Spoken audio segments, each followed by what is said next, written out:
एक अच्छी पुस्तक हजार दोस्तों के बराबर होती है, जबकि एक अच्छा दोस्त एक लाइब्रेरी के बराबर होता है। सच कहा था एपीजे अब्दुल कलाम। आज के इसी सुविचार के साथ एग्जाम साधक के यूट्यूब चैनल में आपका स्वागत करते हैं। आज है 20 मार्च और 20 मार्च की शुरुआत करते हैं हम कल के रिवीजन के साथ। तो चलिए देख लेते हैं कि कल कौन कौन से क्वेश्चन हमने देखे थे। सबसे पहले हमने देखा था कि टीसीएस के नए सीईओ के रूप में किसे नामित किया गया है। इनका नाम हमने आपको बताया था के कृतिवासन जी को। किसे जियो सिनेमा का नया ब्रांड इन्वेस्टर बनाया गया है। इसका सही आंसर हमने सूर्य कुमार यादव, जिन्हें 360 डिग्री के नाम से भी जाना जाता है। आगे बढ़ते हैं और बात करते हैं 7वें अंतर्राष्ट्रीय मधुमेह शिखर सम्मेलन 2023 का उद्घाटन कहां किया गया। इसका सही आंसर है पुणे में किया गया। किस भारतीय ऐप को 13वें एजिस ग्राहम बेल अवार्ड से सम्मानित किया गया है। तो उज्जीवन ऐप को। राष्ट्रीय एकीकरण दिवस कब मनाया जाता है। तो इसका सही आंसर है 16 मार्च को राष्ट्रीय एकीकरण दिवस मनाया जाता है। आगे बढ़ते हैं और बात करते हैं किस भारतीय मूल के ऑफिसर को अमेरिकी वायुसेना के सहायक सचिव नियुक्त किया गया है। इसका सही आंसर है रवि चौधरी। आगे बढ़ते हैं गूगल समर्थित एंथ्रोपिक ने चैट जीपीटी के प्रतिद्वंदी के रूप में अपना चैटबॉट लॉन्च किया है। इसका नाम क्या है। इसका आंसर हमने आपको क्लोड बताया था। ये बहुत ही इंपॉर्टेंट क्वेश्चन है, आपको याद रखना है। हो सकता है आपसे पूछ ले कि क्लाउड किससे संबंधित है। सॉरी। इसरो द्वारा गगनयान का पहला ऑर्बिट मिशन कब लॉन्च किया गया था। कब लॉन्च किया जाएगा। तो 2023 में लॉन्च किया जाएगा। ये भी आपको याद रखना है। सेना के शीर्ष चिकित्सक के रूप में कार्यभार किसने संभाला। इसका सही आंसर है दलजीत सिंह।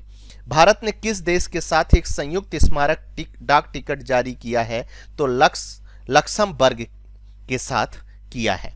आगे बढ़ते हैं और बात करते हैं कल के सवाल पर, जो हमने आपसे पूछा था कि मध्य प्रदेश में इंदौर के नए कमिश्नर कौन होंगे। हमने आपको ऑप्शन दिया था ए पवन कुमार, बी श्री हरिनारायण चारी, केवीएस चौधरी और डी मकरंद देउस्कर। और इसका सही आंसर है मकरंद देउस्कर। आगे बढ़ते हैं डेली करंट अफेयर्स डोज के अंतर्गत पहला क्वेश्चन देख लेते हैं कि the man behind the uniform के लेखक कौन है। रचना बिष्ट ए ऑप्शन है, बी ऑप्शन है major Ashok Sinha, C option है अरुंधति राय और डी ऑप्शन है अनीता देसाई। और इसका सही आंसर है ए रचना बिष्ट। लेखिका रचना बिष्ट रावत ने अपनी नई पुस्तक Bipin the man behind the uniform launch किया है। यह पुस्तक जनरल बिपिन रावत के जीवन, व्यक्तित्व, सिद्धांतों पर केंद्रित है, जिन्होंने भारत के पहले चीफ ऑफ डिफेंस स्टाफ के रूप में काम किया था। 2021 में एक हेलीकॉप्टर दुर्घटना में उनका दुखद निधन हो गया था। पुस्तक पेंगुइन रैंडम हाउस इम्प्रिंट के पेंगुइन बीर द्वारा प्रकाशित की गई है। आगे बढ़ते हैं, नेक्स्ट क्वेश्चन पर नजर डालते हैं। 18 मार्च को भारत ने किस देश के लिए मैत्री पाइपलाइन का उद्घाटन किया गया है। ऑप्शन देख लेते हैं। ए ऑप्शन है नेपाल, बी ऑप्शन है बांग्लादेश, सी ऑप्शन है म्यांमार और डी ऑप्शन है श्रीलंका। बता दूं, इसके पहले भी यातायात से संबंधित इस तरह का एक क्वेश्चन एमपीपीएससी में पूछा जा चुका है, इसलिए इस तरह के क्वेश्चन पूछे जाने की पूरी संभावना है। प्रधानमंत्री नरेंद्र मोदी बांग्लादेश की प्रधानमंत्री शेख हसीना 18 मार्च 2023 को संयुक्त रूप से भारत बांग्लादेश मैत्री पाइपलाइन का उद्घाटन करेंगे। बांग्लादेश के बारे में कुछ जानकारी बता देते हैं। तो यह दुनिया का 5वां सबसे बड़ा लोकतंत्र है, जिसकी आबादी दुनिया की 8वीं सबसे बड़ी आबादी है, जिसके पास कॉक्स बाजार में दुनिया का सबसे लंबा प्राकृतिक रेतीला समुद्र तट है और दुनिया का सबसे बड़ा मैंग्रोव वन, सुंदर वन भी इसी के पास है। ठीक है, आगे बढ़ते हैं। यूक्रेन को लड़ाकू विमान उपलब्ध कराने वाला पहला नाटो देश कौन है। A Germany, B Denmark, C Poland और डी है फ्रांस। और इसका सही आंसर है सी पोलैंड। पोलैंड के राष्ट्रपति अंद्रेज डूडा ने आने वाले दिनों में 4 नाटो देश होगा। पोलैंड सोवियत युग के मिग 29 लड़ाकू जेट विमानों को यूक्रेन भेजने की घोषणा की है। नाटो के बारे में कुछ बातें बता दें हम आपको, तो इसमें 30 सदस्य हैं, 28 यूरोपीय हैं, 2 उत्तरी अमेरिका के बीच एक अंतर सरकारी सैन्य संगठन है। इसने 4 अप्रैल 1949 को वाशिंगटन डीसी में हस्ताक्षरित उत्तरी अटलांटिक संधि को लागू किया था। नाटो का सैन्य मुख्यालय मांस बेल्जियम में स्थित है और इसके महासचिव जेंस स्टोल्टेनबर्ग हैं। यदि आप उन 30 देशों के नाम जानना चाहते हैं तो यहां आपको उपलब्ध है। चलिए आगे बढ़ते हैं, नेक्स्ट क्वेश्चन में नजर डालते हैं। हाल ही में प्राकृतिक खेती पर अंतरराष्ट्रीय सम्मेलन का उद्घाटन कहां हुआ?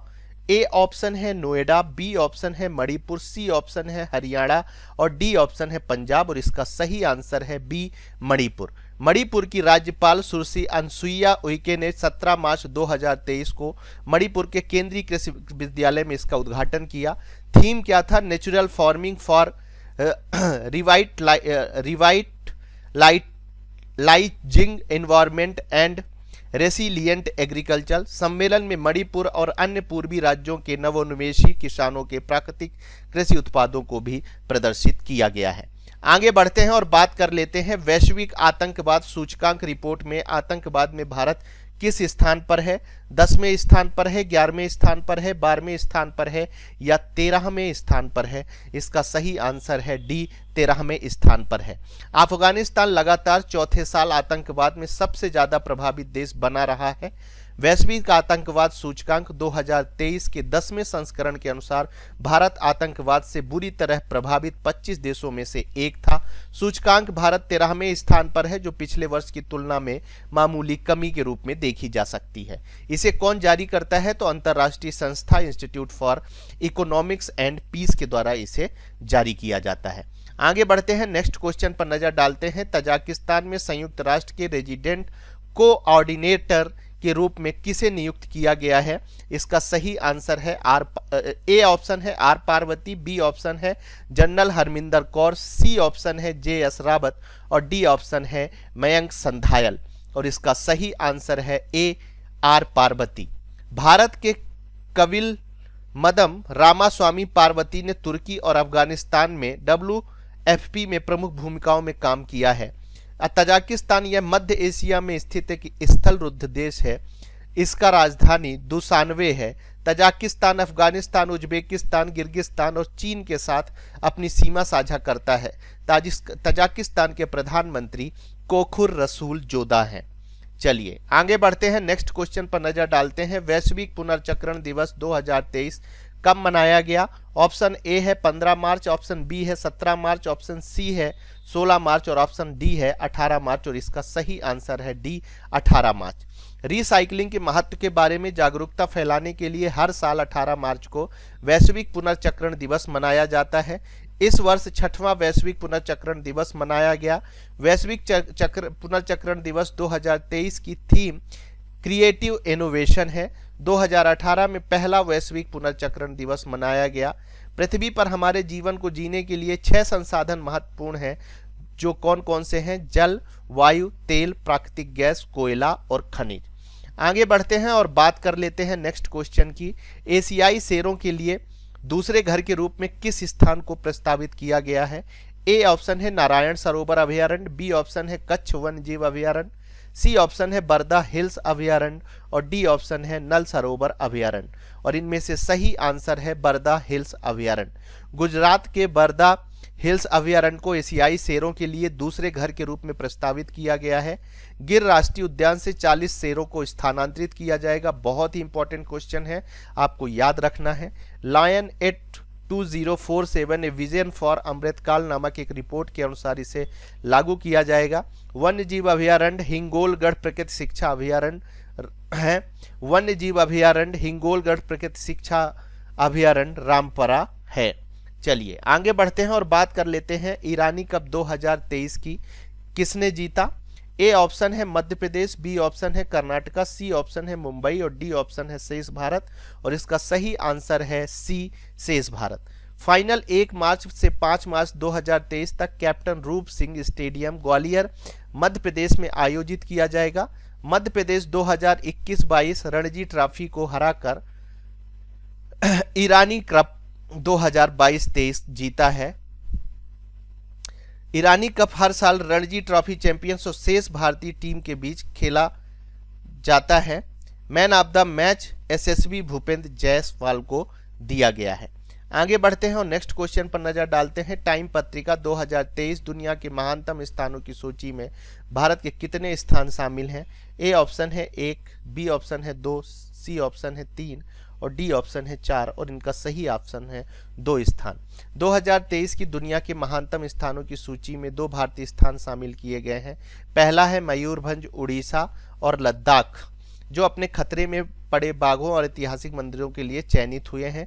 साथ ही इनकी साहसिकता और खाने की विविधता के लिए भी 2 ऐसे स्थानों में से हैं जो टाइम मैगजीन की सूची में शामिल हुए हैं। टाइम मैगजीन के वरिष्ठ संपादक एमा बार्कर बोनोम हैं, याद रखना है आपको। आगे बढ़ते हैं और आज के सवाल पर नजर डालते हैं, जिसका आंसर आपको कमेंट बॉक्स में देना है। पशु चिकित्सा आयुर्वेद पर अंतर्राष्ट्रीय सम्मेलन का उद्घाटन कहाँ किया गया? ए ऑप्शन है उत्तराखंड, बी ऑप्शन है उत्तर प्रदेश, सी ऑप्शन है बिहार और डी ऑप्शन है मध्य प्रदेश और इसका सही आंसर आपको कल कमेंट बॉक्स में बताना है। यदि हमारी चीज़ें आपको अच्छी लग रही हैं तो आप लाइक कर सकते हैं। जिन्होंने सब्सक्राइब नहीं किया वो हमारे चैनल को सब्सक्राइब कर सकते हैं। साथ ही आज की पीडीएफ यदि आप डाउनलोड करना चाहते हैं तो हमारे टेलीग्राम चैनल एग्जाम साधक में जाकर डाउनलोड कर सकते हैं। आप सभी के उज्जवल भविष्य की शुभकामनाओं के साथ आज की क्लास हम यहीं समाप्त करते हैं। धन्यवाद।